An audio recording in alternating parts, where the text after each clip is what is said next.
Salut, moi c'est Namtech Futurist. Je vais vous présenter dans cette vidéo les différents types de cartes Arduino en commençant par l'Arduino Nano jusqu'à l'Arduino Mega. N'hésitez pas à liker si la vidéo vous a plu. Abonnez-vous surtout si vous êtes nouveau sur la chaîne, puis activez la cloche de notification pour ne pas manquer les prochaines vidéos. Allez, on commence. Toutes les cartes Arduino qui existent, nous allons en étudier 3, en commençant par la Nano, puis la Uno et enfin la Mega. La Nano parce que c'est celle de plus petite capacité et de plus petite taille aussi, et c'est celle la moins utilisée due à ses faibles capacités comme je viens de le mentionner. Cette carte dispose de 12 entrées-sorties numériques, de 6 entrées-sorties analogiques, d'un port série logiciel. Donc avec cette carte, vous pouvez seulement à travers le port série logiciel communiquer avec un autre type de module qui fonctionne avec le port série logiciel. Donc à ce niveau, il y a une limite carrément et sa mémoire est super faible. Par contre, Arduino Uno, qui est directement son supérieur et qui est la carte la plus utilisée sur le marché, dispose aussi de 12 entrées-sorties numériques et dispose également de 6 entrées-sorties analogiques avec aussi un port série logiciel.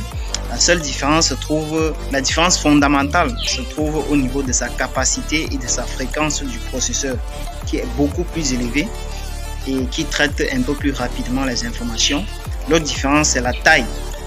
Donc pour les projets d'envergure, pas de très grande envergure aussi, pour les projets d'envergure, vous pouvez l'utiliser pour mettre dans un boîtier un peu plus grand et qui permet aussi de tourner un certain nombre de codes.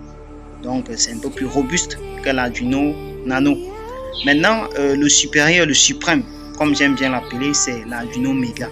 Les gens n'utilisent pas beaucoup, mais c'est une carte assez robuste et qui est très disponible aussi sur le marché, qui dispose de 54 entrées-sorties numériques et de 15 entrées-sorties analogiques.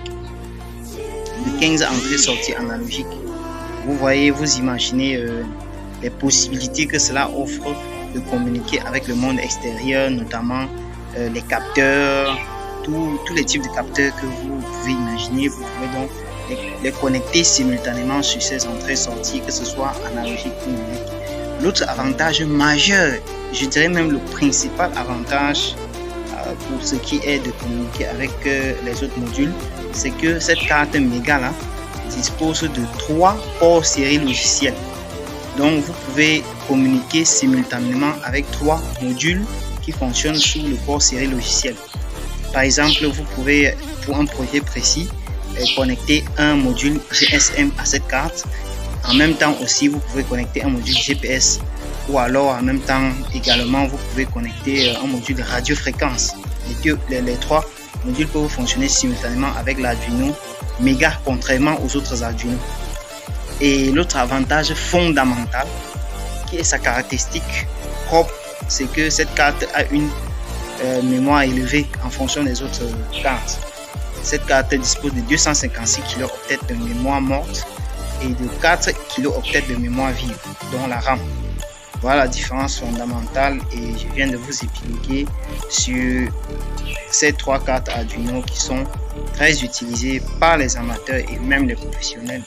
Donc pour vos prochains projets, vous n'aurez pas du mal à choisir votre carte Arduino étant donné que vous avez toutes les informations nécessaires.